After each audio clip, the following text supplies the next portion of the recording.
यूं ज़मीं पर बैठकर क्यों आसमान देखता है, अपने पंख खोल जमाना सिर्फ उड़ान देखता है, सिर्फ उड़ान देखता है। जी हाँ दोस्तों, आज इसी पंख और उड़ान को लेकर ज़रा बात कर रहे होंगे, लेकिन ये उड़ान सिविल सर्विसेज के लिए होगी।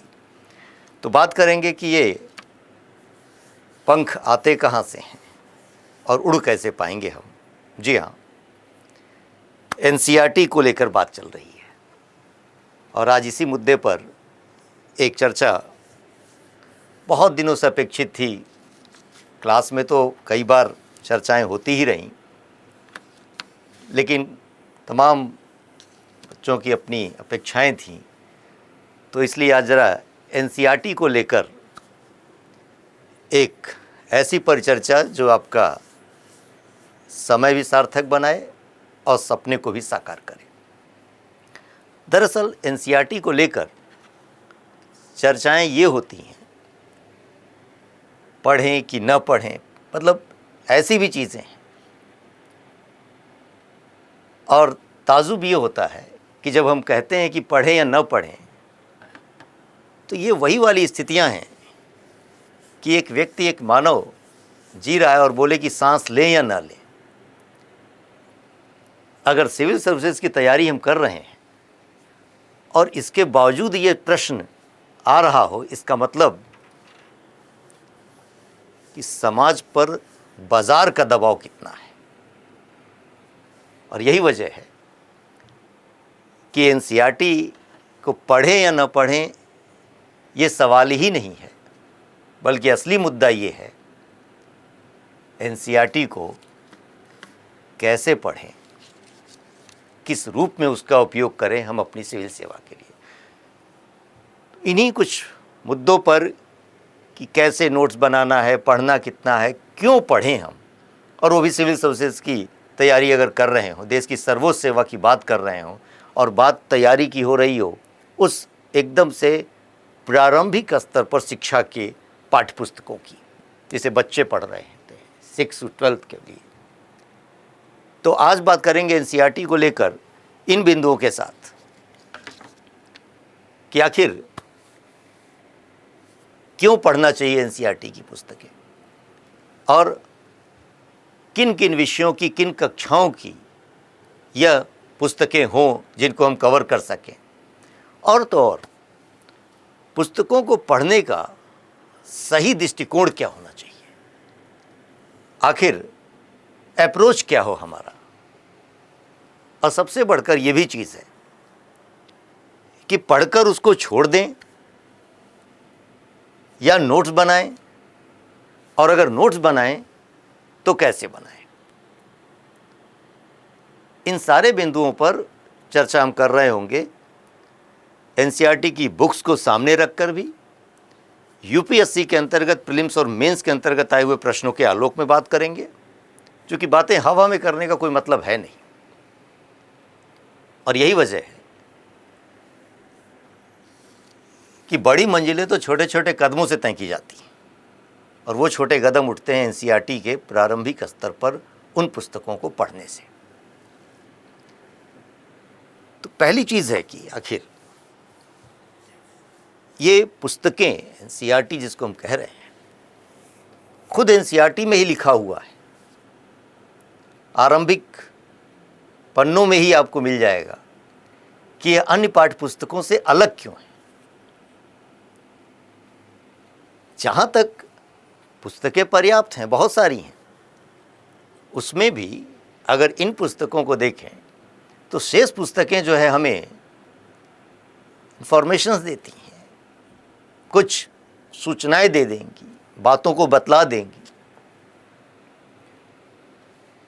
और कुछ इतनी गहन स्तर पर, अवधारणात्मक स्तर पर होती हैं कि वह सामान्य अध्ययन के विद्यार्थियों की पहुंच से बहुत बाहर है। लेकिन एनसीईआरटी बुक्स आपकी अंडरस्टैंडिंग को, आपकी समझ को विकसित करती है। एक एक शब्द का वह शब्दार्थ नहीं, वह मीनिंग, वह भावार्थ, वह सार तत्व वो बतलाती है। और यही वजह है कि एनसीईआरटी को पढ़ने का तात्पर्य चैप्टर ख़त्म करना, कोरम पूरा करना नहीं कि मैंने ये पढ़ लिया, जो प्रायः नज़र आता है। अध्ययन करने की ज़रूरत है। और अगर आप अपेक्षित हैं कि आपका रिज़ल्ट हो, और जो आज के दौर के अंतर्गत प्रारंभिक परीक्षा ही लोगों के लिए एक दुश्वार हो गई है, इसलिए हो गई है क्योंकि गाइड और कुंजी से तैयारी करके आप इस सेवा के अंतर्गत जो लोग एनसीईआरटी को पढ़कर आ रहे हैं उनसे आप मुकाबला नहीं कर पाएंगे। बातें कुछ कड़वी भी कहूँगा, लेकिन अच्छी होंगी आगे चलकर। तो इसलिए इन बिंदुओं पर हम चर्चा करेंगे क्रमिक रूप में। तो मैंने पहले कहा कि कम से कम ये पता होना चाहिए कि आखिर क्यों पढ़े एनसीईआरटी की बुक्स। और एनसीईआरटी की बुक्स पढ़ने का तात्पर्य यही है कि वो स्कूली बच्चों को लिखी तो गई है उनके लिए, क्योंकि वो आरंभिक स्तर पर बच्चों की स्थिति ये है कि स्कूल की शिक्षा और बाहर की शिक्षा में एक अंतर संबंध जोड़ने की जरूरत है। इसका तात्पर्य यही है कि समझ विकसित कर सकें। इसीलिए स्कूली शिक्षा और उसकी बाहरी उस जीवन से जोड़ने का एक उद्देश्य है। अभी हम बात इसके अर्थ को करेंगे कि इसका तात्पर्य क्या है। एनसीईआरटी एकदम क्लियर कट लिखती है इस चीज को, पुस्तक में लिखा हुआ है कि परंपरागत रटा देने की प्रवृत्ति का विरोध करती है। जो वन लाइनर फैक्ट्स आप पढ़ते हैं ना सिविल सर्विसेज के अंतर्गत, उसके लिए स्थान नहीं है। सीखने और अपने अनुभव पर विचार करने पर बल देती। यही विचारात्मक प्रश्न आपके होते हैं मेंस में, और इन्हीं विचारों के माध्यम से आप किसी निबंध के विषय को चुनकर अपने विचारों को प्रस्तुत करते हैं, और तब अंक आता है। निबंध की किताब खरीद लेने मात्र से ये निबंध नहीं हो जाएंगे। जमीन पर रहकर ही बात कीजिए। सितारों को चुनने के लिए कभी जमीन मत छोड़िए, जमीन पर रहिए। सीखने की प्रक्रिया का विकास और नए ज्ञान का सृजन, ये बात एनसीईआरटी पुस्तक में लिखी हुई है। आप समझिए इस चीज को। जो मैं बतलाना चाह रहा हूं वह चाहे क्लास 6 की पुस्तक हो, 11th की पुस्तक हो या 12th की पुस्तक हो, अगर देखा जाए इस चीज को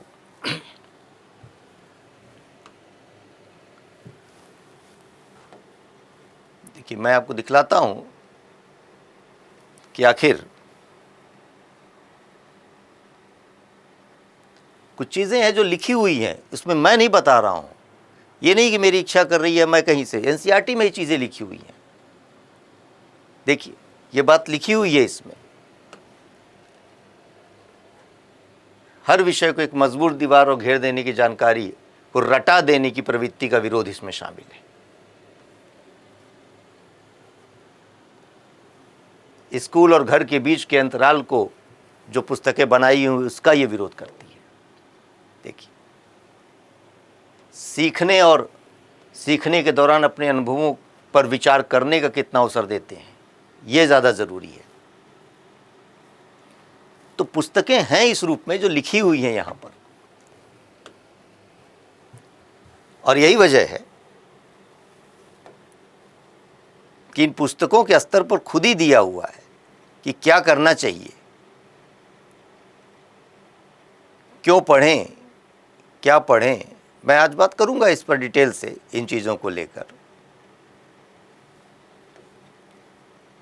देखिए,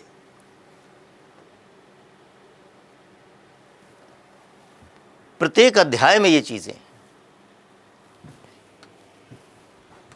परिभाषाएं हैं, स्रोत हैं, अतिरिक्त जानकारी, अन्यत्र कुछ चीज़ें हैं जिसको आपको खोज कर इसमें समझना और लिखना होता है। उपयोगी शब्दावलियां हैं, कुछ महत्वपूर्ण तिथियां हैं। यानी एनसीईआरटी खुद ही इस बात को बतला रही है कि आप क्या करना है। अरे भाई, आईने के सामने आओगे तो खुद ब खुद चेहरा दिखेगा। आईने पर जमी होगी धूल, चढ़ा होगा कवर, तो चेहरा नहीं दिखेगा। एनसीईआरटी जब पढ़ने बैठोगे तब तो समझ में आएगा क्या करना है। एनसीईआरटी की समरी पढ़कर एनसीईआरटी के लेवल पर खाली ये अवधारणा को लेकर कि ज़रूरत नहीं है, ये बातें ही अपने आप में अतार्किक है। इसलिए क्यों पढ़ना चाहिए, पहली चीज़ तो ये है। दूसरी चीज़ कि आखिर एनसीईआरटी की पुस्तकों के संदर्भ में दो चीज़ें हैं। एक तो अपने आप में मैंने कहा ना कि सामान्य छात्र के लिए सामान्य कारण होते हैं ये, और वही एनसीईआरटी की पुस्तकें सिविल सेवा के लिए ज़रूरी है। तो सिविल सेवा के संदर्भ में आखिर क्यों अपेक्षित है? खास बात यह है कि यूपीएससी ने अपने नोटिफिकेशन में ही, देखिए यूपीएससी की खास बात यह है, सारा कुछ एकदम स्पष्ट लिखा हुआ है। उसके नोटिफिकेशन को देखें, उनकी वेबसाइट पर जाएं, उनकी एनुअल रिपोर्ट्स को देखें, आपको अंदाज़ा लग जाएगा कि ये रील में जो कुछ दिख रहा है वो उससे बहुत कुछ अलग है वहाँ पर।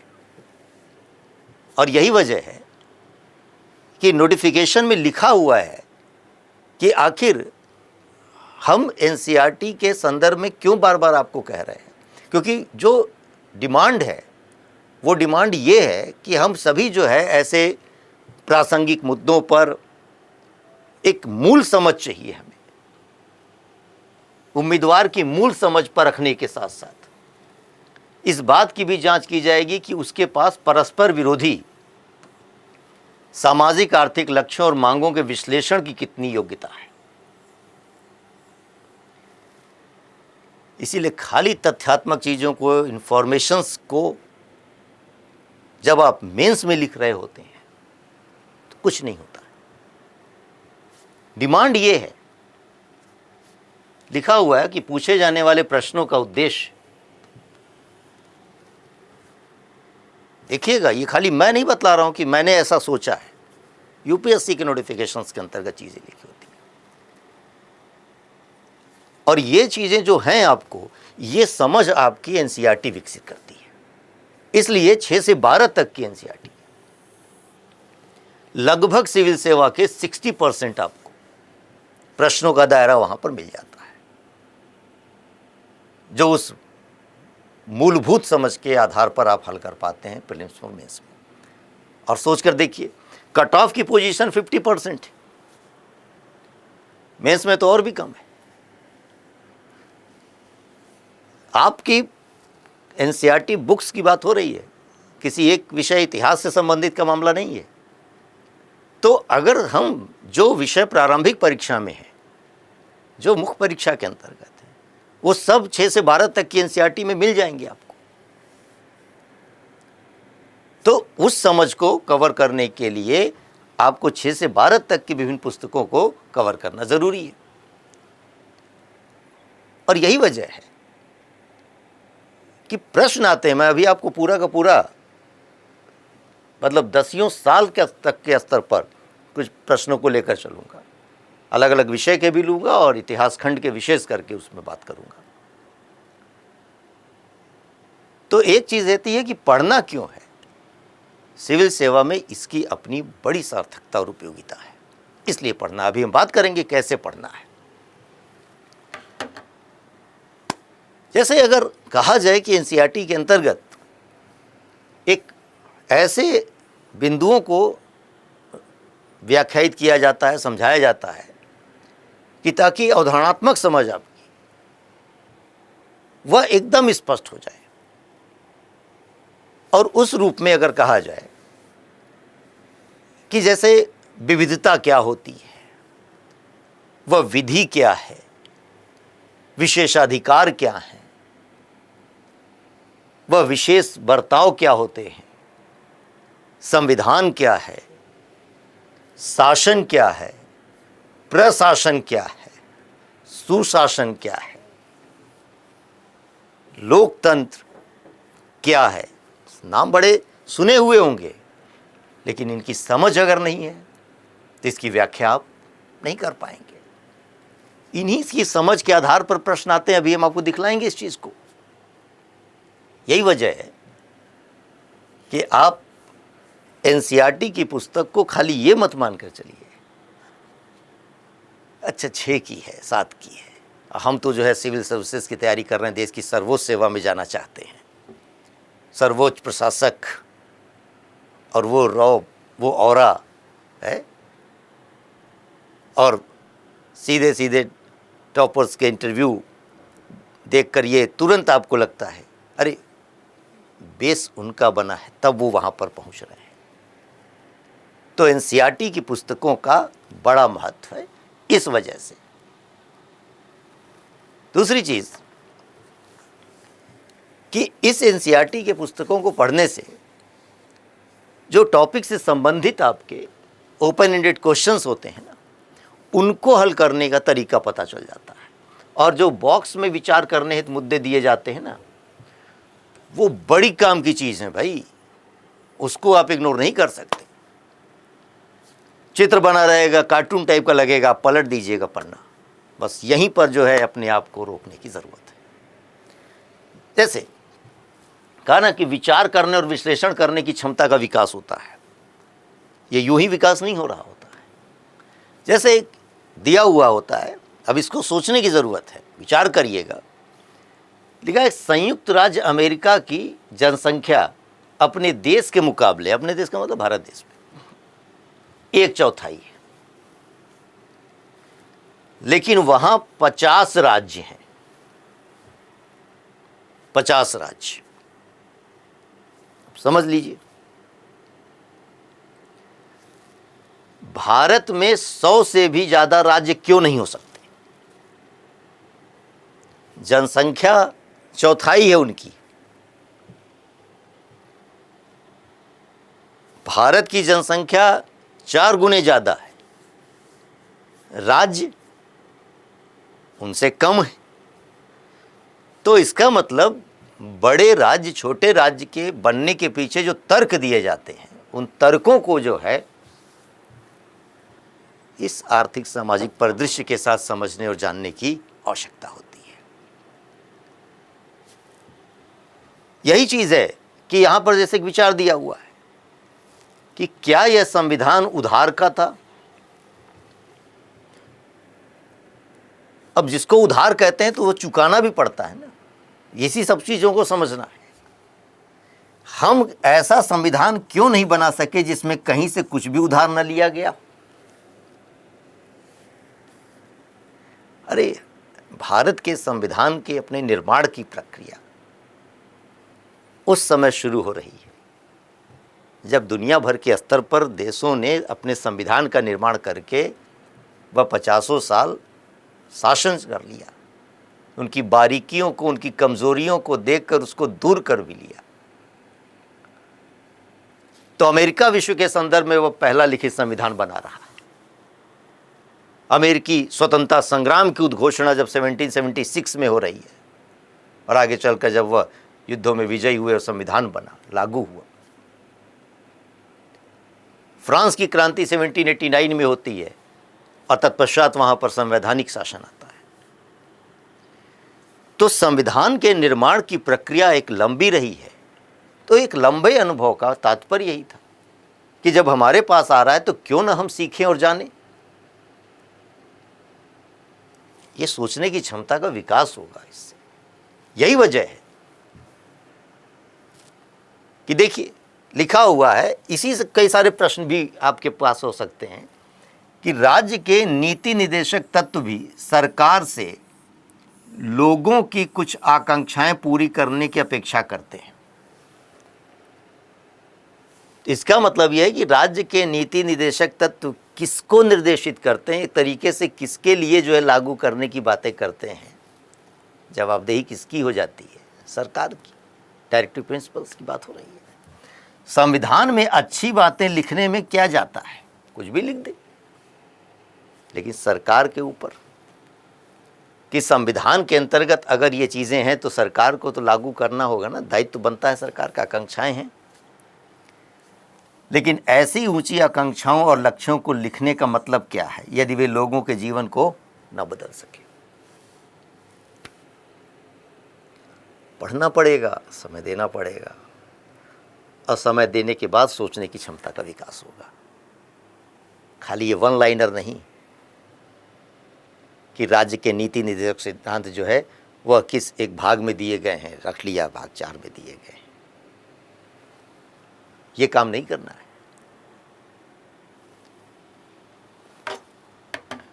दूसरी चीज कि जब एनसीईआरटी हम पढ़ते हैं तो आखिर एनसीईआरटी पढ़ने के साथ जो बेसिक जानकारी है, मूलभूत एक अवधारणात्मक जानकारी, समझ, क्लास नोट्स पढ़ने और समझने का मौका और बढ़ जाता है, सहजता हो जाती है। यानी आपके लिए कहा जाता है ये नींव की चीज है,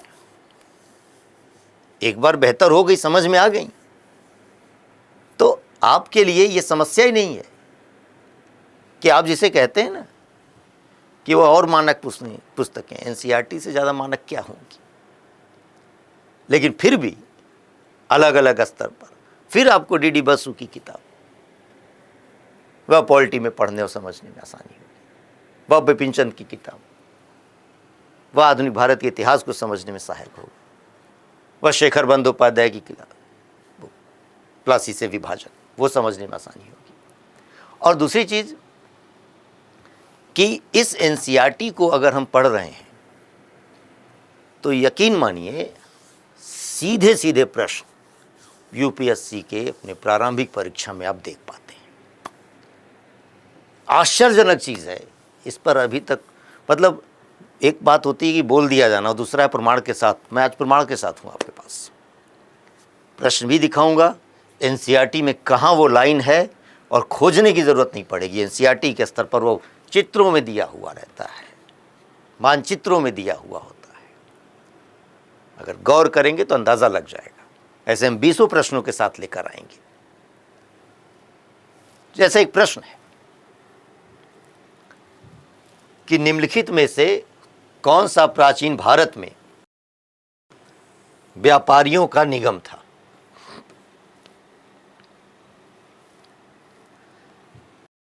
चतुर्वेदी मंगलम, अष्टदिग्गज, परिषद, मणिग्राम। ये कोई देखिए 96 का पेपर है। मैं आपको कहा था ना कि मैं एक लंबे समय का 20 साल का आपको सैंपलिंग करके दिखाते हैं कि भाई जैसे अगर ये बात कही जा रही थी कि शास्त्र ज्ञान तो पहले से ही था भारत, लेकिन उसके महत्व को उद्घाटित करने की बात थी कि दयानंद सरस्वती जैसे कह रहे हैं ना, वेदों की ओर लौटो, वो बात वही थी कि उस आरंभिक वैदिक काल में वो कुरीतियां नहीं थी जो 19वीं सदी के समाज में थी। इसलिए मैं आपको कह रहा हूं एनसीईआरटी की ओर लौटो, एनसीईआरटी पढ़ो, जो पहले भी थी अभी भी हैं। प्रश्न पहले भी आते थे, अभी भी आते हैं। अब ये प्रश्न का उत्तर मैं एकदम नहीं बता रहा हूं, एनसीईआरटी की किताब में कहां लिखा हुआ वो मैं दिखलाना चाह रहा हूं।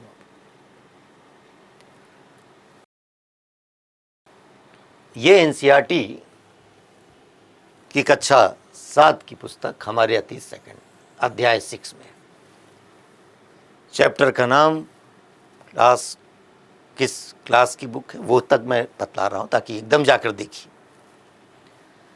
लिखा हुआ है छोटे बड़े व्यापारी क्या हैं, कि व्यापारियों को अनेक राज्यों और जंगलों से होकर गुजरना पड़ता था, इसलिए वे आमतौर पर काफिले बनाकर एक साथ यात्रा करते थे। अपने हितों की रक्षा के लिए व्यापार संघ, गिल्ड बनाते थे। अब देखिए ये खुद एक शब्द है जो कभी परीक्षा में पूछा जाएगा। दक्षिण भारत में 8वीं शताब्दी और परवर्ती काल में अनेक ऐसे संघ थे, उनमें सबसे प्रसिद्ध मणिग्रामम और नानादेशी थे।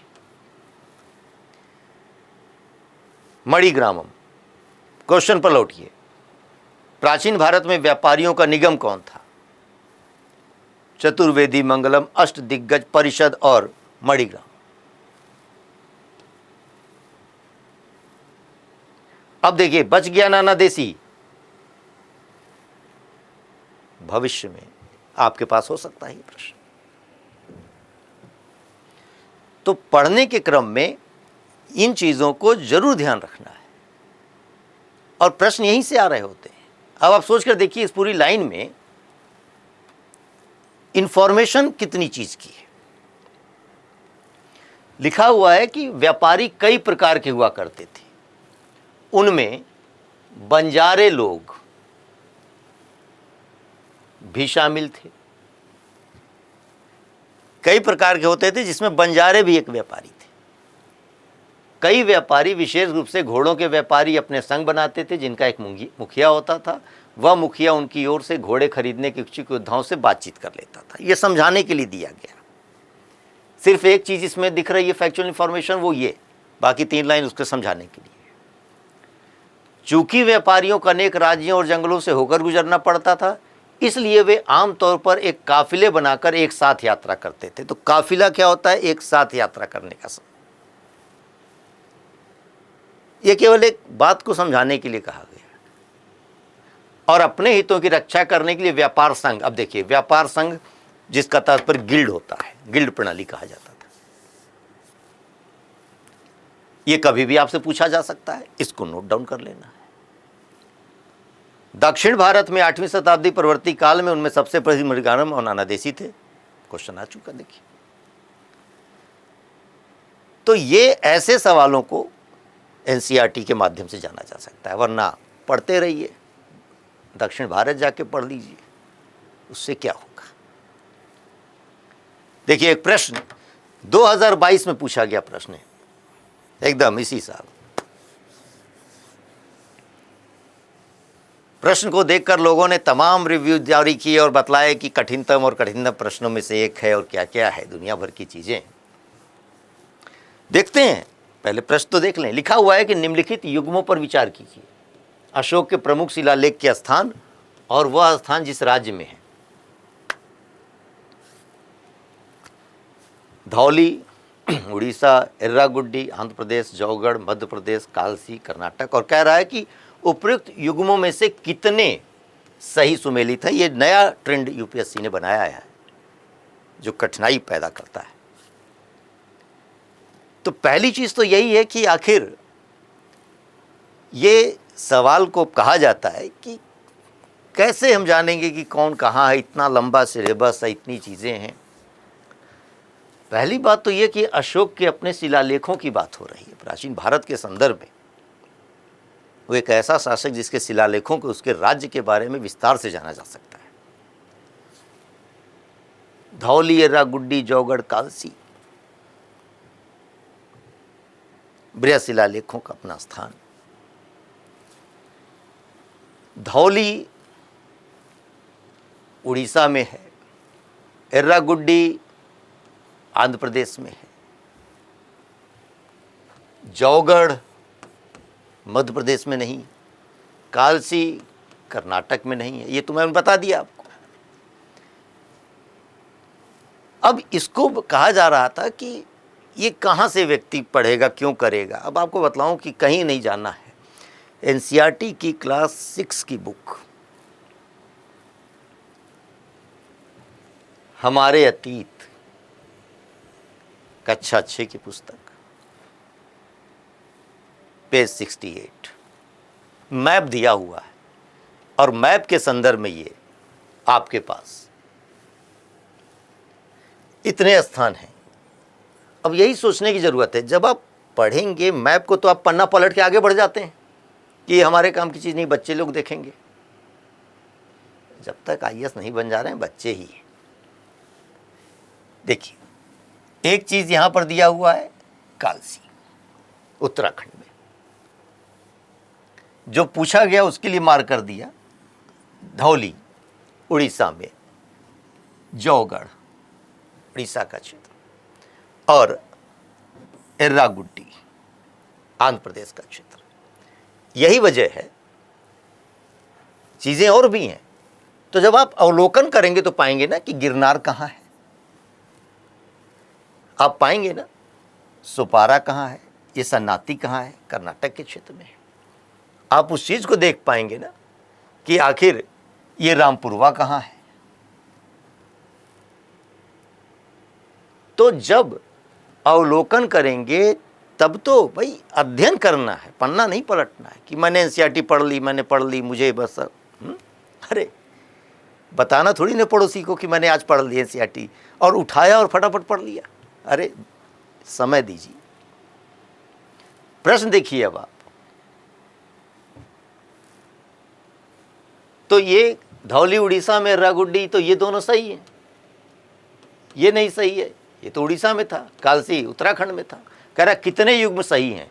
खतरनाक सवाल होता है कि जब चार के चारों अगर नहीं पता होंगे तो आप एक भी नहीं कर पाएंगे, क्योंकि युग्मों के लिए कह रहा है कि 1 2 3 4।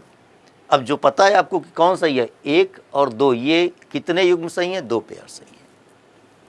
तो इसका तात्पर्य ये हुआ केवल 2।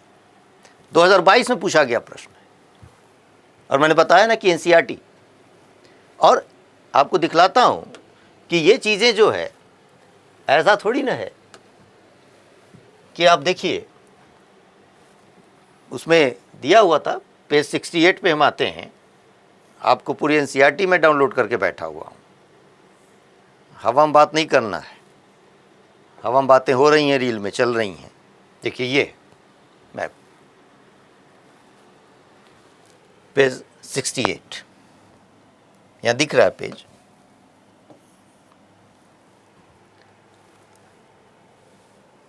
इसी तरीके से चीजें उसमें लिखी हुई है, चित्र बने हुए,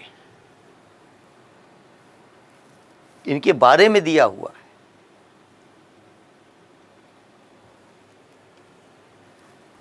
तो पढ़ने की जरूरत होगी ना। यही वजह है कि प्रश्नों को कहीं और से नहीं, उसी एनसीईआरटी क्लास 6 की जो सबसे कठिन सवाल माना जा रहा था वो इससे है। इसी तरीके से देखिए एक सवाल है कि मध्यकालीन भारत के सांस्कृतिक इतिहास के संदर्भ में निम्नलिखित कथनों पर विचार कीजिए 2016 में। और आप विचार करने लगेंगे क्योंकि मनुष्य एक विचारशील प्राणी है।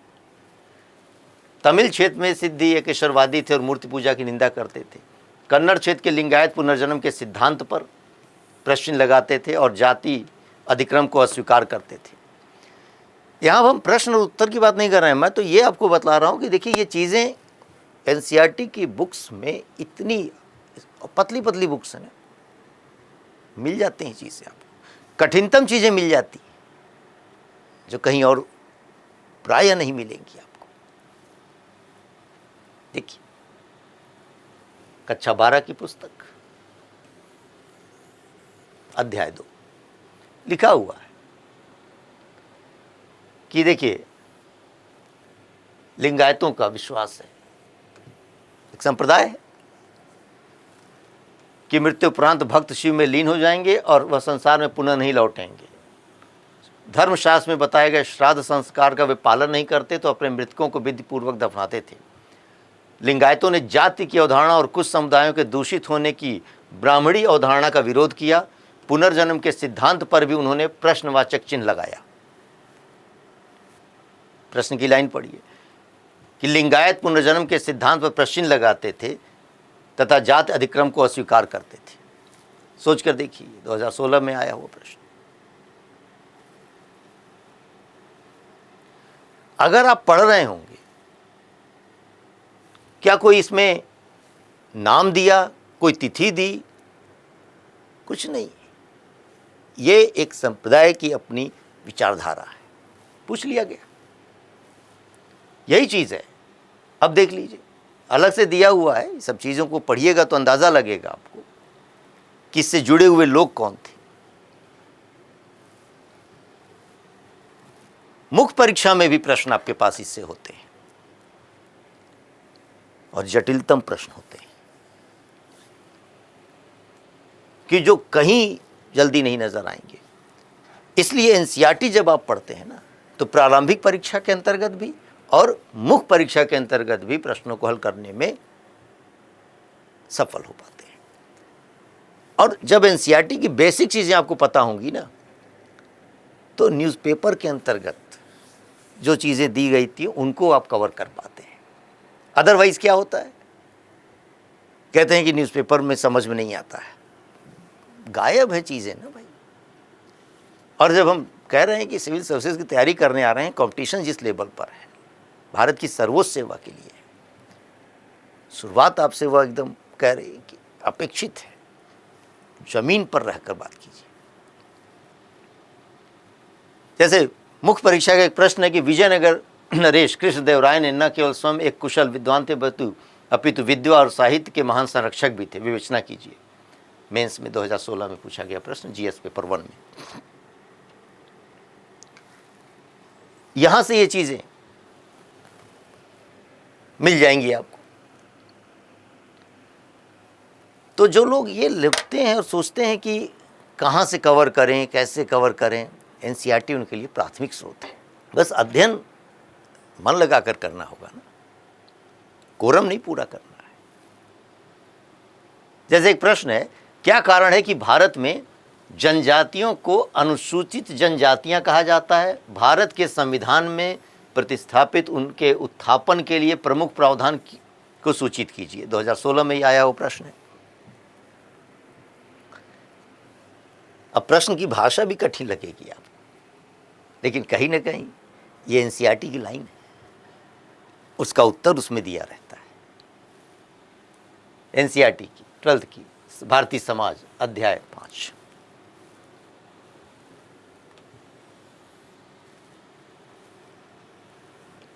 तमाम अनुसूचियां तैयार की है, जाति भेदभाव दूर करने के लिए, क्षति की पूर्ति करने के लिए। यानी उन अवधारणाओं को जब आप समझेंगे तब तो लिख पाएंगे। तो बहुत गति को अपने आत्मसात करने वाले भाव के साथ कि हमें वो चीज़ों को समझना है। फिर मैं भी बता रहा हूं कि इसको करेंगे कैसे, लागू कैसे करेंगे। मैं तो कुछ प्रश्नों को लेकर चल रहा हूं, बतलाना चाह रहा हूं कि मामला कहीं और नहीं है। इसलिए एनसीईआरटी की पुस्तक के लिए सामान्य रूप में ये और हम लोग जहां पर खुद इस चीज़ को लेकर बच्चों को प्रोवाइड भी करा रहे होते हैं, क्लास में देते हैं, अपने अपने संबंधित विषय से अध्यापक जो जुड़े हुए हैं, कि कौन सी इतिहास में दी जाएगी मैं बता रहा होता हूँ, कौन सी वह साइंस के संदर्भ में दी जाएगी वो रितेश सर बता रहे होते हैं, इकोनॉमी के संदर्भ में अरुण सर बता रहे होते हैं किस क्लास की पुस्तक दी जाएगी बच्चों को, क्या चीज़ उसके लिए, ज्योग्राफी के संदर्भ में मार्गौरव सर हैं, ये अलग अलग स्तर पर, पॉलिटी के संदर्भ में वहाँ पर राजेश मिश्रा सर बता रहे होंगे, गवर्नेंस को लेकर सीवीपी श्रीवास्तव सर बता रहे होंगे। और यही वजह है कि सबके अपने अपने सेगमेंट को हमने 6 से 12 तक के स्तर पर एक समझ के लिए कर दिया कि कौन सी पुस्तकें, जैसे कला और संस्कृति में देखना होगा तो 11th-12th की पुस्तक है।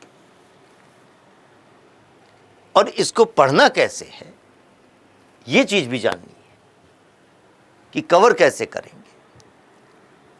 अब देखिए, ये पुस्तकों को जिस रूप में रखा गया है, बतलाया गया है, 6 से 12 तक की पुस्तकें हैं, नई एनसीईआरटी, कुछ ओल्ड एनसीईआरटी है अपनी समझ के आधार पर, लेकिन मैं आपको बतलाता हूँ कि ये एनसीईआरटी की पुस्तकें दरअसल पढ़ने का सही अप्रोच क्या है।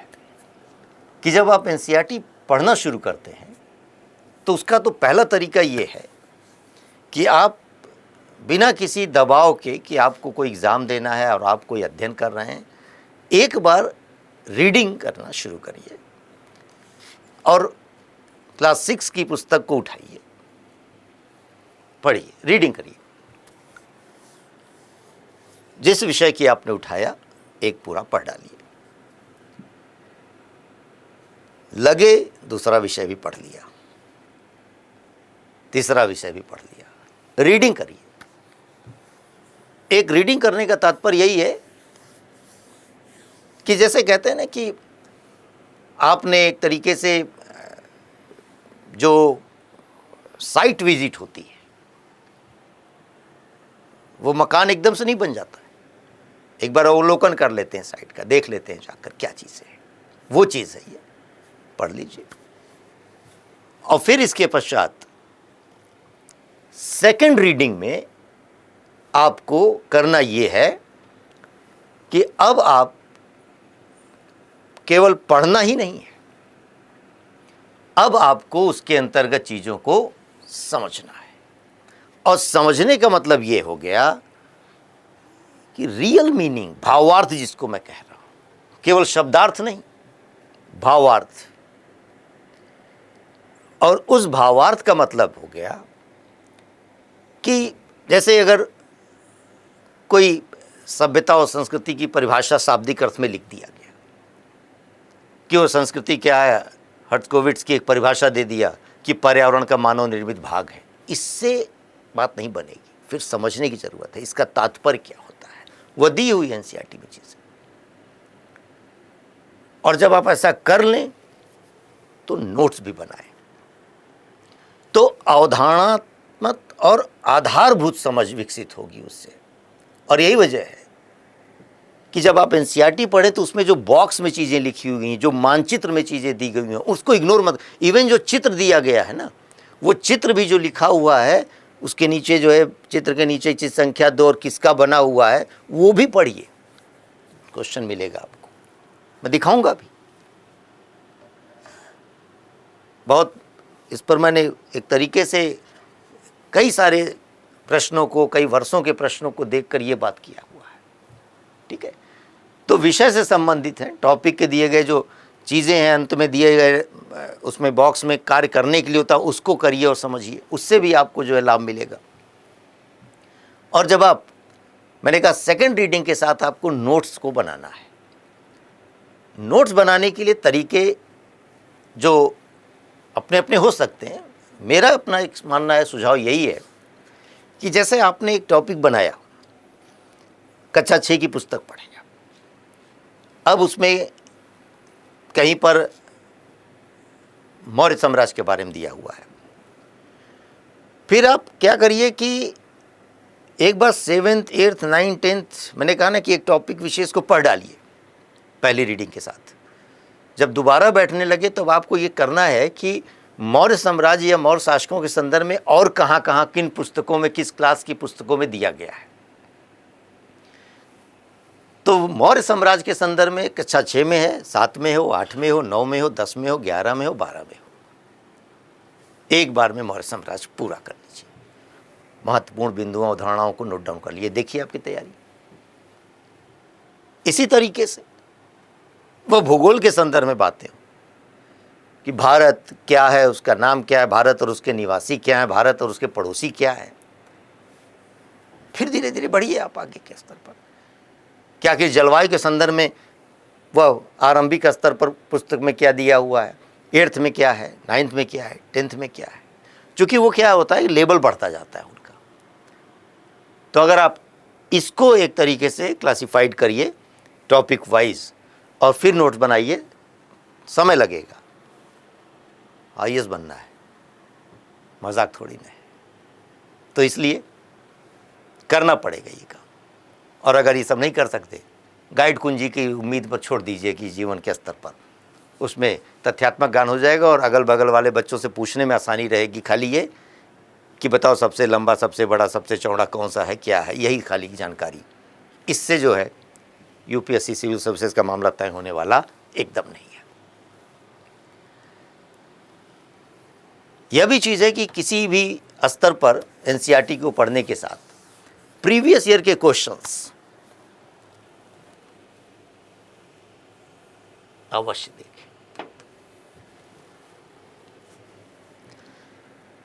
यही आपके लिए सबसे बड़ी चीज़ है। पढ़िए, प्रीवियस ईयर के क्वेश्चन देखिए, अंदाज़ा लगाएगा। क्वेश्चन प्रीवियस ईयर के देखिए। ये दुनिया भर की टेस्ट सीरीज़ का है ना मामला, इधर से उधर काट पेस्ट करके बना दिया जाता है। ऐसे सवाल रख दिए जाते हैं कि जिसका लगता है कि जीवन में जो है किसी ने न पढ़ा हो न किसी ने देखा हो। और यकीन मानिए यूपीएससी में कभी नहीं दिखाई पड़ता वो चीज़। एनसीईआरटी को पढ़िए और पी जाइए, असली मुद्दा ये है। और टॉपिक से संबंधित स्वयं का मूल्यांकन करने हेतु प्रत्येक अध्याय के अंत में दिए गए प्रश्नों पर विचार कीजिए। प्रश्न भी दिए होते हैं, उसमें ऑब्जेक्टिव टाइप भी दिए रहते हैं, डिस्क्रिप्टिव तो रहते ही है। इधर उधर खोजते रहते हैं कि ये मिल जाए वो मिल जाए, दुनिया भर की वेबसाइट पे और यहाँ पर जो है अभ्यास प्रश्न कहाँ से करें। अरे मनगढ़ंत प्रश्नों का कोई अंत है। एनसीईआरटी के प्रश्नों को सॉल्व कर लीजिएगा, कोई भी प्रश्न आएगा आप लिख लीजिएगा, एक बार उठाकर तो देखिए। जैसे एनसीईआरटी के नोट्स बनाने के क्रम में मैंने बतलाया कि अगर आप नोट्स बनाते हैं तो फ़ायदा क्या होता है। देखिए, रिवीजन में आसानी, क्योंकि बुक्स तो आज आपने पढ़ लिया, जब तक कोई चीज़ आप कई बार नहीं पढ़ेंगे आपके दिमाग में वो चीज़ें सेट नहीं होंगी। इवन अवधारणा भी कहीं ना कहीं वो समझ तो आ जाएगी, लेकिन उसके लिए शब्द और वाक्य तो चाहिए बताने के लिए। इसलिए रिवीजन की ज़रूरत होती है, और रिवीजन जितना करेंगे कन्फ्यूज़न उतना नहीं होगा। यही वजह है कि आपको नोट्स की आधारभूत अपनी समझ के लिए बार बार रिवीजन करने के लिए बनाने की ज़रूरत होनी चाहिए। और तभी उसमें कीवर्ड्स होते हैं, परिभाषाएं होती हैं, उनको भी जरूर मेंशन करिए, रिवाइज कर सकिए, और वही क्वेश्चंस आपके पास आते हैं। क्योंकि ऐसी संकल्पना, मैंने कहा ना कि यूपीएससी के सीधे प्रश्न पूछे जाते हैं यहाँ से। तो एक तो तरीका है कि किसी का बनाया हुआ नोट्स फोटोकॉपी करवा लें, उससे बचिएगा, वो फ़ायदेमंद आपके लिए नहीं होगा। एनसीईआरटी की समरी कोई मतलब नहीं है। अरे जो चीज़ मूल रूप से हो उसको लीजिए ना, उसको कवर कीजिए, सोचने का पढ़ने का समय दीजिए खुद के स्तर पर। ये दिमाग थोड़ी ना किसी का आपके यहाँ आके लग जाएगा। सारी चीज़ें हैं, क्लासेज हैं, सब कुछ हैं, लेकिन एफर्ट तो आपको करना पड़ेगा, पंख तो फैलाने पड़ेंगे ना। तो यही वजह है, उड़ान तो तब पूरी होगी। जैसे कुछ पुस्तकें जो हैं उनको कैसे अध्ययन करना है, इस चीज़ को भी मैं आपको बतलाऊं कि एक पुस्तक है कि हमारे अतीत कक्षा 6 की पुस्तक है, और ये इतिहास की पाठ्य पुस्तक है। इस रूप में चीज़ें उसमें दी हुई हैं, अलग अलग टॉपिक। अब देखिए होता क्या है, जैसे मैं बतलाना चाहूँ कि ये चीज़ें, ये है वो पुस्तक, क्या कब कहाँ कैसे आखेट, खाद्य संग्रह से भोजन उत्पादन तक, आरंभिक नगर, क्या बताती हमें किताबें और कब्रें, राज्य राजा और एक प्राचीन गणराज्य। इससे बहुत कुछ पता नहीं चल रहा है। इंडेक्सिंग बहुत ज़रूरी है।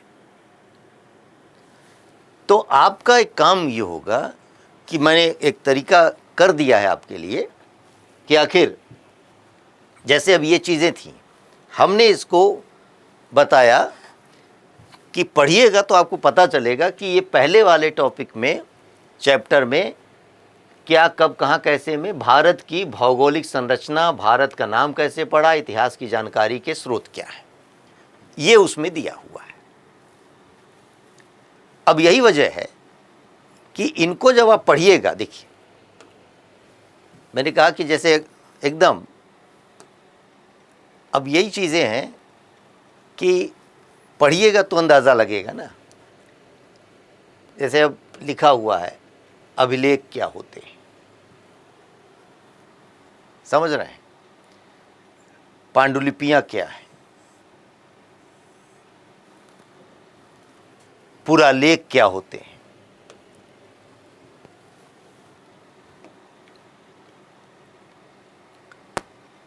इसी को कहा जा रहा है कि आखिर क्या क्या चीज़ें इसमें हैं पढ़ने की, जानने की। देखिए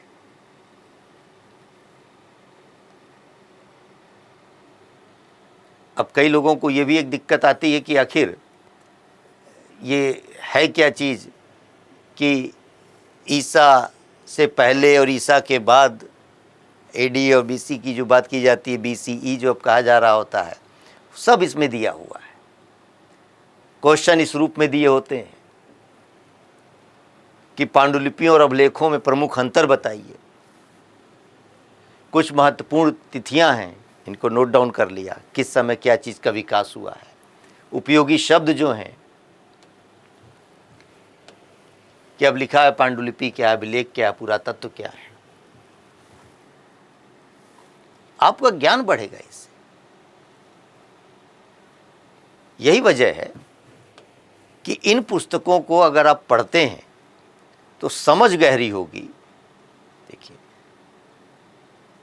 कि मानो क्यों इधर से उधर घूमता था, क्या तरीका था। तो यहाँ पर जो चीज़ें दी हुई हैं, कुछ स्थान हैं मानचित्र में कि भीमबेटका देखिए कहाँ है, उसगी कहाँ है, इनाम गांव कहाँ है, चिनाद कहाँ है। यही सब क्वेश्चन पूछ लिए जाते हैं और आपको लगता है कि कहीं से अलग से चीज़ें आ रही हैं। गुफाएं देखिए, आग की खोज, पुरा स्थल, एकदम आरंभिक समझ आपकी इतनी बढ़िया कर देंगे कि आपको जो डर लगता है ना इतिहास से या भूगोल से या किसी भी विषय के साथ, वो कठिनाई आपकी दूर हो जाएगी। देखिए मानचित्र बने हुए हैं, चित्र बने हुए हैं।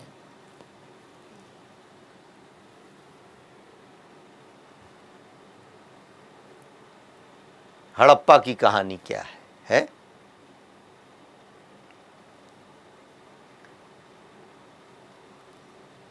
इसी सबसे अभी प्रश्न मैं आपको दिखलाता हूं कि कैसे जो है स्नानागार किया, जिसे कहा जाए मोहनजोदड़ो में बना हुआ महान स्नानागार कहा, ईंट और प्लास्टर का इस्तेमाल किया गया था। पानी का रिसाव रोकने के लिए प्लास्टर के ऊपर चारकोल की परत चढ़ाई गई थी।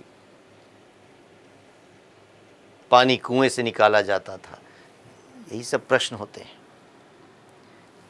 कालीबंगा और लोथल जैसे अन्य नगरों में अग्निकुंड के साक्ष्य मिले हैं, संभवतः यज्ञ किए जाते थे। यही क्वेश्चन कभी पूछ लिया जाएगा आपसे, खोजते रहिए इधर से उधर।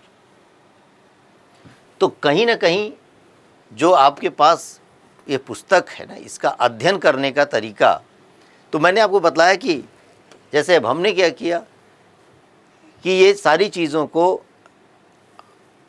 कि उसके अंदर क्या क्या चीज़ लिखी हुई है, ये चीज़ आप लिख लीजिए एक पेज लेकर, कॉपी लेकर इंडेक्स में, कि आखिर क्लास 6 की पुस्तक में क्या है। जैसे यहाँ लिखा है खाद्य संग्रह से भोजन उत्पादन तक, तो उसमें हम प्रागैतिहासिक काल के बारे में जान रहे हैं। जहाँ लिखा हुआ है आरंभिक नगर, तो हड़प्पा सभ्यता है। क्या बताती हमें किताबें और कब्रें, तो उसमें वैदिक साहित्य और महापाषाण है। यही महापाषाण कब्रों की बात की जा रही है। क्वेश्चन पूछे जाएंगे। राज्य, राजा और एक प्राचीन गणराज्य के अंतर्गत क्या मतलब है कि जनपद और 16 महाजनपदों के बारे में जानकारी दी गई है। अब लिखा हुआ नए प्रश्न और नए विचार। अब समझिए कि जैसे अब मैं आपको दिखाऊं पिछली स्लाइड में कि लिखा है नए प्रश्न और नए विचार। ये देखिए एक चैप्टर का नाम है। अब ऐसी स्थिति में इससे क्या पता चल रहा है? आपको लगेगा कि कुछ ऐसा ही है। आपको ये काम करना है कि इसके अंदर बाहर जो भी चीज़ें लिखी हुई हैं वो चीज़ मेंशन कर लीजिए कॉपी में कि नए विचार का मतलब क्या है। जैसे मैंने लिखा कि बौद्ध धर्म, जैन धर्म, आश्रम व्यवस्था क्या है। तो आप इतिहास के उस कालखंड से जुड़ जाएंगे अपने आप में, है ना। और यही वजह है कि आपको ये चीज़ क्या ध्यान रखना है कि अपने आप को परीक्षा के लिए तैयार करना है। जैसे अब लिखा हुआ है अशोक एक अनोखा सम्राट, मौर्य साम्राज्य उसमें विस्तार दिया है, अशोक का कलिंग युद्ध दिया, अशोक का धम्म दिया है।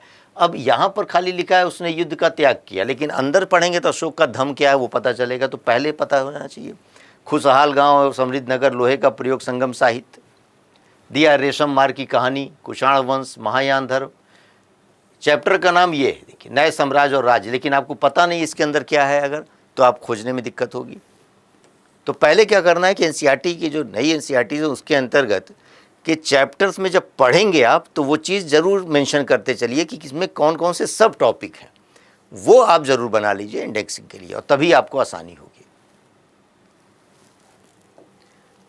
अब जैसे यूपीएससी में क्वेश्चन पूछे गए कि आखिर भारतीय शिलावस्तु के इतिहास के संदर्भ में निम्नलिखित कथनों पर विचार कीजिए। 2013 में ये है, लिखा हुआ है, देखिए कि बादामी की गुफाएं भारत की प्राचीनतम अवशिष्ट शैल गुफाएं हैं।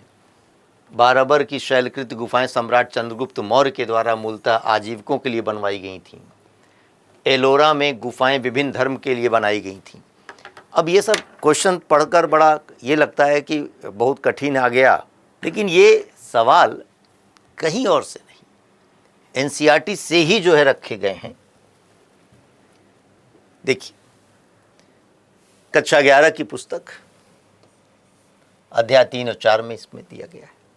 जैसे अगर कहा जाए कि एक लाइन इसमें लिखी हुई है, देखिए एलोरा के बारे में, यहाँ बौद्ध, ब्राह्मण और जैन तीनों तरह की गुफाएं हैं। देखिए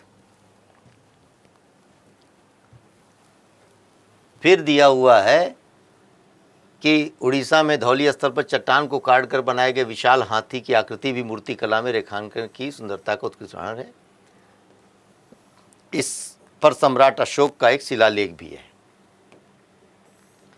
ये सभी प्रतिमाएं आकृति के सुंदर उदाहरण हैं। और बिहार में बाराबर की पहाड़ियों में शैलीकृत गुफा यानी चट्टान को काटकर बनाई गई गुफा, जिसे लोमस ऋषि की गुफा कहते हैं। इस गुफा का प्रवेश द्वार अर्धवृत्ताकार चैत्य माप की तरह सजा हुआ है। इस गुफा का भीतरी कक्ष आयताकार है और इसके पीछे एक गोलाकार कक्ष है। एक तरफ की दीवार है। यह गुफा मौर्य सम्राट अशोक द्वारा आजीवक पंथ संप्रदाय के लिए संरक्षित की गई थी। अब प्रश्न पर लौटते हैं तो लिखा हुआ है, देखिए कि बाराबर की शैलकृत गुफाएं सम्राट चंद्रगुप्त मौर्य के द्वारा मूलतः आजीविकों के लिए बनाई गई थी। ये सारी लाइन ठीक है, बस केवल ये की जगह अशोक था। देखिए अशोक द्वारा, तो इसका मतलब कि ये गलत हो गया। लिखा है कि एलोरा में गुफाएं विभिन्न धर्म के लिए बनाई गई थीं। यहां बौद्ध, ब्राह्मण और जैन तीनों तरह की 34 गुफाएं हैं, तो विभिन्न धर्म के लिए बनाई गई थी। इसका मतलब ये ठीक है। अब ऐसी स्थिति में कह रहा कौन सा कथन सही है आपका? भाई प्राचीनतम शैलीकृत गुफाएं तो बहुत सारी रही हैं, जनता की गुफाएं भी रही हैं। यहां पर असली मुद्दा ये है, कह रहा कौन सा कथन सही है। अब आप इस चीज को देख सकते हैं कि जब आपको ये चीज है एनसीईआरटी में लिखा हुआ है, सारी चीजें भी, बादामी गुफाओं का भी लिखा हुआ है, तो उत्तर हो गया केवल 3। विकल्प के आधार पर भी आप काम कर सकते हैं। यही वजह है कि क्वेश्चन जब आपके पास आता है तब आप प्रयास करते हैं करने का। मैं तो कह रहा हूं कि पहले से पढ़कर रखिए, चीजें एकदम स्पष्ट हैं। इसी तरीके से जैसे ज्योग्राफी के संदर्भ में भी क्वेश्चन, जो टिपिकल क्वेश्चंस होते हैं, गोलार्ध को लेकर अक्षांशों में उच्च दाबक या निम्न पेटिका की होती है, देखिए दी हुई है चीजें, पढ़ेंगे तो अंदाजा लगेगा कि क्या उष्णकटिबंधीय क्षेत्र है, शीतोष्णकटिबंध क्या है। इसी तरीके से पॉलिटी में क्वेश्चंस आते हैं कि विधि और स्वाधीनता के बीच सबसे उपयुक्त संबंध को निम्नलिखित में से कौन सा प्रतिबंधित करता है। 2018 में आया वो प्रश्न है। ढूंढ ले कोई ये प्रश्न कहीं और से।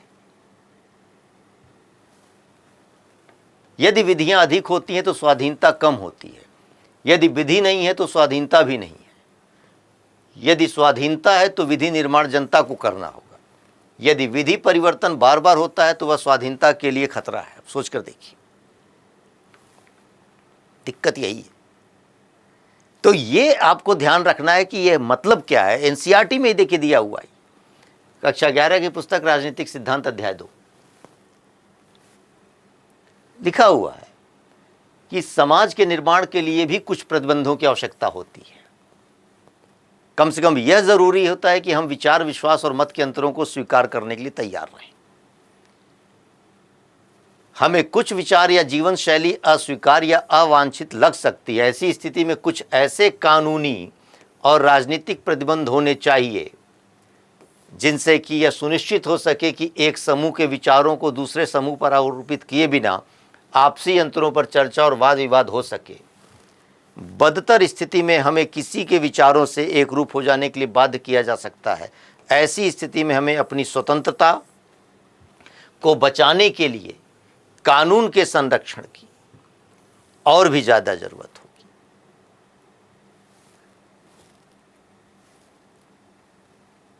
विधि और स्वाधीनता, यानी कानून और स्वाधीनता के बीच सबसे उपयुक्त संबंध क्या होंगे, सोचकर देखिए। अगर कानून नहीं है तो क्या हमारी स्वतंत्रता हो पाएगी? क्योंकि दूसरी हमारी स्वतंत्रता को कोई ना कोई हरण कर लेगा।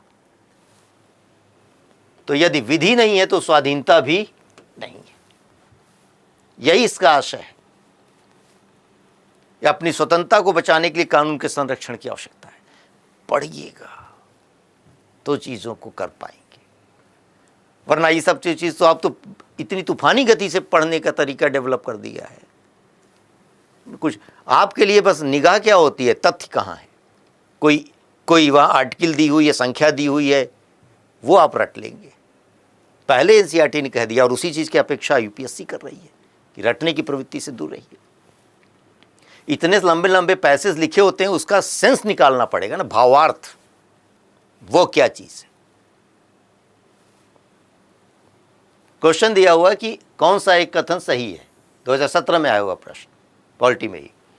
अधिकार नागरिकों के विरुद्ध राज्य के दावे हैं। अधिकार वे विशेषाधिकार हैं जो किसी राज्य के संविधान में हैं। अधिकार राज्य के विरुद्ध नागरिकों के दावे हैं। अधिकार अधिकांश लोगों के विरुद्ध कुछ नागरिकों के विशेषाधिकार हैं।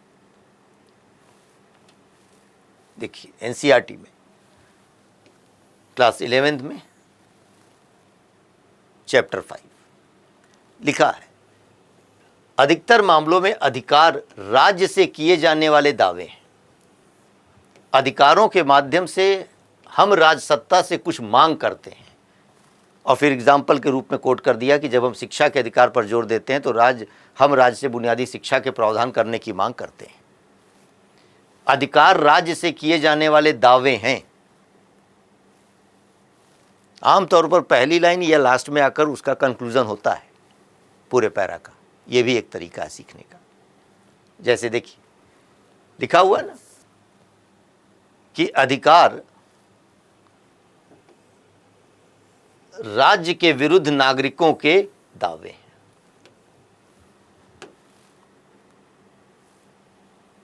राज्य से किए जाने वाले दावे हैं, यही तो है।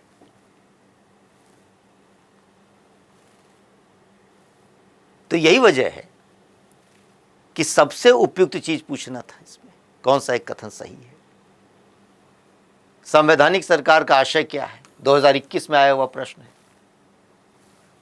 किसी राष्ट्र की परसंघीय संरचना वाली एक प्रतिनिधि सरकार, कोई सरकार जिसके प्रमुख के पास नाम मात्र की शक्तियां हों, कोई सरकार जिसके प्रमुख के पास वास्तविक शक्तियां हों, कोई सरकार जो संविधान की सीमाओं से परिबद्ध हो। संवैधानिक सरकार।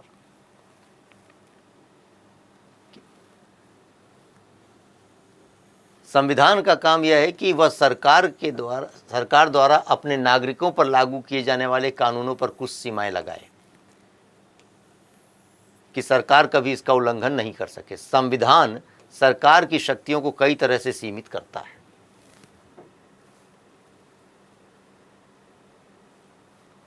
तो कोई सरकार जो संविधान की सीमाओं से परिबद्ध हो।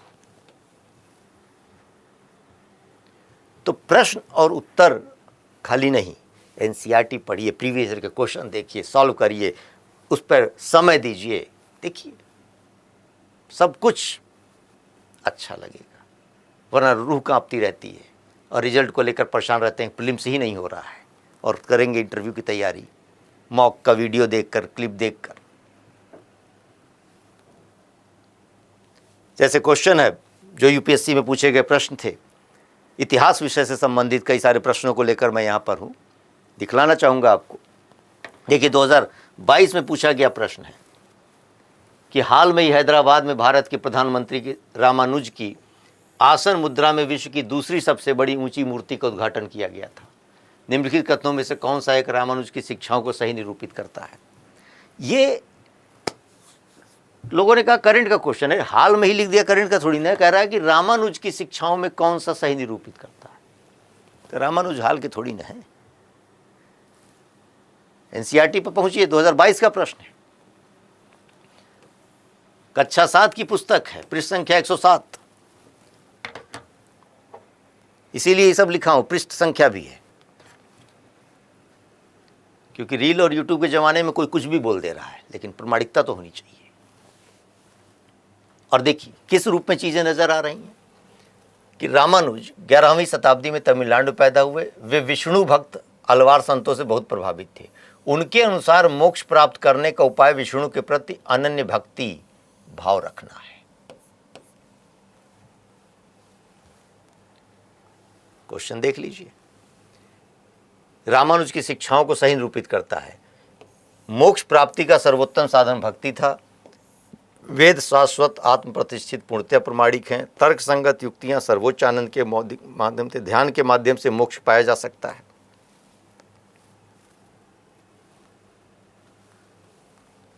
मोक्ष प्राप्त करने का उपाय विष्णु के प्रति अनन्य भक्ति भाव है। डायरेक्ट क्वेश्चन है ये, लाइन उठा के रख ली जाती है। इतिहास में परिवर्तन भी कुछ नहीं होना है। देख लीजिए बसन्ना का वीर शैववाद क्या है, इसी में शंकर का दर्शन क्या है, और इधर उधर भटकते रहेंगे। क्लास 7th की पुस्तक है, क्लास 7th की।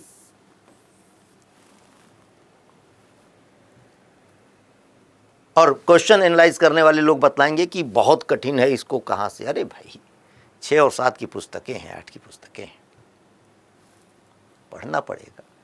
लिखा हुआ है कि कौन सा एक प्राचीन नगर अपने उन्नत जल संचयन और प्रबंधन प्रणाली के लिए सुप्रसिद्ध था, जहां बांधों की श्रृंखला का निर्माण किया गया था और संबद्ध जलाशयों में नहर के माध्यम से जल प्रवाहित किया जाता था। आईएएस के एग्जाम में 2021 में आया हुआ प्रश्न है।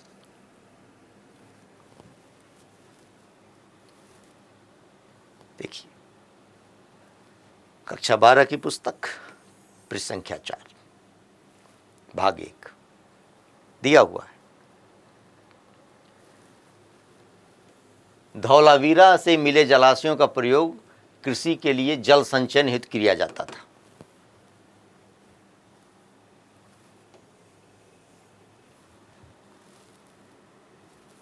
यही प्रश्न है, उन्नत जल संचयन के लिए।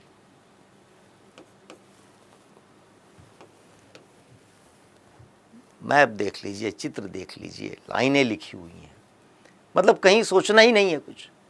देखिए लिखा है कि किस शासक ने अपनी प्रजा को इस अभिलेख के माध्यम से परामर्श दिया, कोई भी व्यक्ति जो अपने संप्रदाय को महिमा मंडित करने की दृष्टि से अपने धार्मिक संप्रदाय की प्रशंसा करता है या अपने संप्रदाय के प्रति अत्यधिक भक्ति के कारण अन्य संप्रदायों की निंदा करता है, वह अपितु अपने संप्रदाय को गंभीर रूप से हानि पहुंचाता है। यूपीएससी के एग्जाम में 2020 में आया प्रश्न है।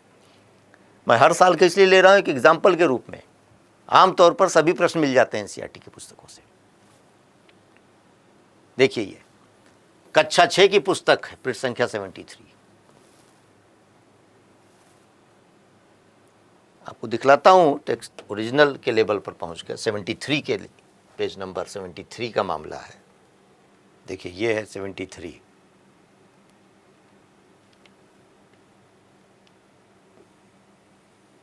देखिए क्वेश्चन देख लीजिए और तब पता चलेगा आपको। और मैंने ये स्लाइड पर ले लिया था ताकि आपको अंदाज़ा लग सके, और अब ओरिजिनल टेक्स्ट बुक को मैंने डाउनलोड करके रखा हुआ है, और वो लिखा है अपनी प्रजा के लिए अशोक का संदेश।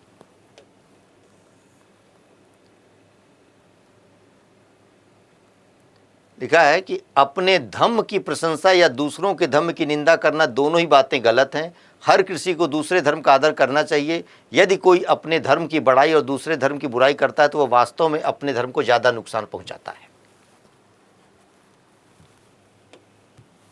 प्रश्न पर आइए, कोई भी व्यक्ति जो अपने संप्रदाय को महिमा मंडित करने की दृष्टि से अपने धार्मिक संप्रदाय की प्रशंसा करता है या अपने संप्रदाय के प्रति अत्यधिक भक्ति के कारण अन्य संप्रदायों की निंदा करता है, वह अपितु अपने संप्रदाय को गंभीर रूप से हानि पहुंचाता है।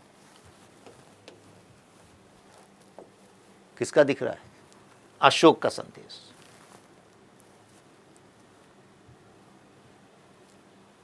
शे की पुस्तक है। इसलिए क्वेश्चन पढ़िए, एनसीईआरटी को पढ़िए, कॉन्फिडेंस बढ़ेगा, सिलेक्शन का आधार तैयार होगा। देखिए लिखा हुआ है कि किस कारण से भारत में 20वीं शताब्दी के आरंभ में नील की खेती का ह्रास हो गया, कमी आ गई। 2020 में आया हुआ प्रश्न है। अब देखिए ये लिखा हुआ है, कक्षा 8 की पुस्तक है कि 19वीं सदी में आखिर में कृत्रिम रंगों का निर्माण होने लगा, इससे उनका व्यवसाय भी बुरी तरह प्रभावित हुआ। और यहां देखिए दिया हुआ है कि आखिर नई खोजों का विश्व के बाजार में इसका लाभकर होना। तो नील की खेती के संदर्भ में एनसीईआरटी में चीजें हैं। लिखा है वेलेजरी ने कलकत्ता में फोर्ट विलियम कॉलेज की स्थापना किसके लिए की थी? 2020 में आया हुआ प्रश्न है। देखिए ये एनसीईआरटी की पुस्तक कक्षा 12 की ओल्ड एनसीईआरटी कि लॉर्ड वेलेजली ने 1800 में नागरिक सेवा में आने वाले युवा लोगों के प्रशिक्षण के लिए कलकत्ता में फोर्ट विलियम कॉलेज की स्थापना की थी। देखिए फोर्ट विलियम कॉलेज की स्थापना क्यों की थी? ब्रिटिश नागरिकों को भारत में प्रशासन हेतु प्रशिक्षित करना चाहता था। तमाम ऐसे सवाल हैं और यही वजह है कि आपको देखना यही चीज है कि जैसे अब लिखा हुआ है कि कल्याण मंडप की रचना मंदिर का एक निर्माण एक विशिष्ट अभिलक्षण था। 2019 में आया हुआ प्रश्न है। एनसीईआरटी से सीधे सीधे मैप के माध्यम से देख सकते हैं। जो मैप ये चित्र बना हुआ है, यहां लिखा दैवी विवाहों के आयोजन में प्रयुक्त होने वाला एक कल्याण मंडप किस देवराय ने? विजयनगर साम्राज्य में कल्याण मंडप की रचना विशिष्ट अभिलक्षण थी विजयनगर साम्राज्य का। मानचित्र है। इसी तरीके से प्रश्न बोधिसत्व पद्म पाणि का चित्र सर्वप्रथम अजंता में कहाँ चित्रित है तो देख सकते हैं। ये देखिए कक्षा 11 की पुस्तक भारतीय कला में यही पद्म पाणि। बंजारे कौन थे? 2016 में आया हुआ प्रश्न है। बंजारा लोग सबसे महत्वपूर्ण व्यापारी खानाबदोश थे। क्वेश्चन देखिए। तो सवाल आपके लगातार इसमें मिलते हैं। यही वजह है कि अगर इन चीजों को समझें, कहीं ना कहीं कि जैसे मुख्य परीक्षा के लिए 2 विश्व युद्धों के बीच की दुनिया क्या थी, खाली चैप्टर्स का नाम एनसीईआरटी के अंतर्गत इंडेक्स में दिया हुआ है।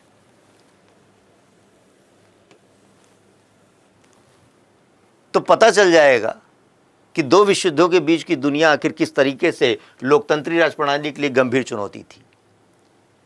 तो यही वजह है कि एनसीईआरटी की पुस्तक को पढ़ना बहुत ज़रूरी है और उसके लिए पढ़कर नोट्स बनाना ज़रूरी है। वह मैंने पहले बताया, उसको मैं कंक्लूड कर दूं कि आपको एक रीडिंग ऐसे ही रफली मार लेनी है, पढ़ लेना है। तत्पश्चात सीरियसली एकदम उसको टॉपिक वाइज क्लास 6 का जो टॉपिक है वही 7 में अगर है, वही 8 में, अगर 9 में है तो एक साथ पढ़िए और नोट्स बनाइए और फिर देखिए पीटी हो या मेंस आईएएस ज़रूर बनेंगे। एनसीईआरटी जो है पंख लगाएगी, उड़ान जरूर भरेंगे आप। तो उम्मीद कर रहे हैं कि इस एनसीईआरटी के इस सेशन में जो कि कैसे पढ़ें क्या करें उसको लेकर कम से कम एक समझ बन गई होगी और जल्दी हम विषयवार तरीके से एनसीईआरटी की अपनी कक्षाओं को भी यूट्यूब के माध्यम से लेकर आएंगे। तो उम्मीद है कि ये सेशन आपके लिए लाभदायक होगा। जल्दी मिलते हैं। Thank you very much.